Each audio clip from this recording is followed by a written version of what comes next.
एक अमीर बिजनेसमैन ने करवाई अपनी खूबसूरत बेटी की शादी झोपड़पट्टी में रहने वाले एक गरीब से। और जब उस गरीब की हकीकत पता चली तो क्यों डर कर कांपने लगे शहर के अमीर लोग। अनिका ने अपने पापा के कहने पर नक्श से शादी तो कर ली थी, मगर उसने ये शर्त रखी थी कि घर से बाहर किसी को ये पता न चले कि वो उसका पति है। पापा ने तुम जैसे कंगाल से शादी करा के मेरी जिंदगी बर्बाद कर दी। मेरे सारे सहेलियों के पति उन्हें महंगे महंगे गिफ्ट देते हैं और तुम वही 10 रुपए का गुलाब का फूल और कार्ड। नक्श उस घर में घर जमाई बनकर रहता था, लेकिन वो सिर्फ एक नौकर ही था। सब उसे जलील करते रहते। ना तो उसे घर में ठीक से खाने को मिलता था, ना ही उसके लिए कोई कमरा था। कभी कालीन पर तो कभी वो कुत्तों के कमरे में सो जाता।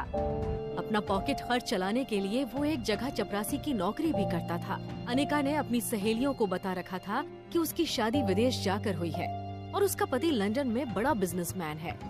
इस बार न्यू ईयर में मुझे एक महंगा गिफ्ट चाहिए, वो जिसकी कीमत लाखों में है।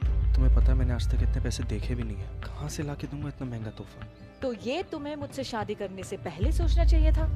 मर्द होकर अपनी बीवी की डिमांड्स भी पूरी नहीं कर सकते। नक्श को अपनी पत्नी की ये बात चुभ गई। 2 दिन बाद वैलेंटाइन के दिन नक्श अनिका के पास आया और उसे एक गिफ्ट बॉक्स दिया। और जैसे ही उसने अंदर का गिफ्ट देखा तो उसके होश उड़ गए। ये तो जिमी शू के सैंडल्स हैं। ये तो 10 लाख के आते हैं। ये तुम कहाँ से लाए? वो दरअसल ये ओरिजिनल नहीं है, बल्कि उसी महंगे सैंडल्स की कॉपी है। मैंने मार्केट से खरीदी है। ये नकली है। नकली? पर सैंडल्स की क्वालिटी देखकर अनिका को नक्श पर थोड़ा शक हुआ, क्योंकि वो सैंडल्स एकदम ओरिजिनल लग रहे थे। एक्चुअली आप मिस्टर भानुशाली के दोस्त हैं? मिस्टर भानुशाली? नहीं, मैं उन्हें नहीं जानती हूँ, पर तुमने ऐसा क्यों पूछा? मैम, आपके हाथ में ये जो बैग है ना, ये जिमी शू सैंडल का बैग है। मैं आए?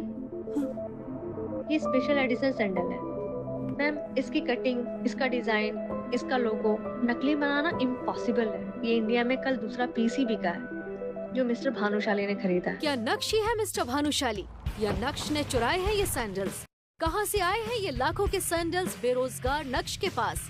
क्या है नक्श की असलियत? अगर वो इतना अमीर है तो क्यों रहता है अपनी ससुराल में घर जमाई बनकर? ये सब कुछ अब अनिका के दिमाग में चल रहा था, पर उसे विश्वास था कि कुछ न कुछ जुगाड़ करके नक्श ये सैंडल्स उसके लिए लाया होगा। कुछ दिन बाद अनिका उस सैंडल्स को भूल गई। एक सुबह नक्श घर के लिए सब्जी लेने बाहर गया था। तभी अनिका जल्दी रेडी होकर घर के हॉल में आ गई और गुस्से से चिल्लाने लगी। मम्मी, नक्श कहाँ है? ये आदमी ना हमेशा काम के समय गायब हो जाता है। मैं सोच रही थी इसे अपने ऑफिस लेकर चलूं आज, पर ये महाशय तो घर पे है ही नहीं।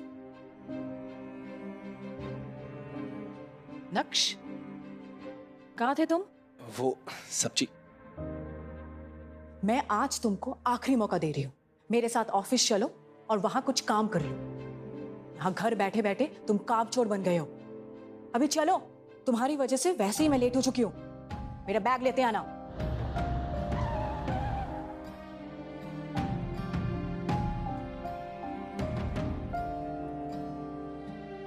ये सब लेकर आओ।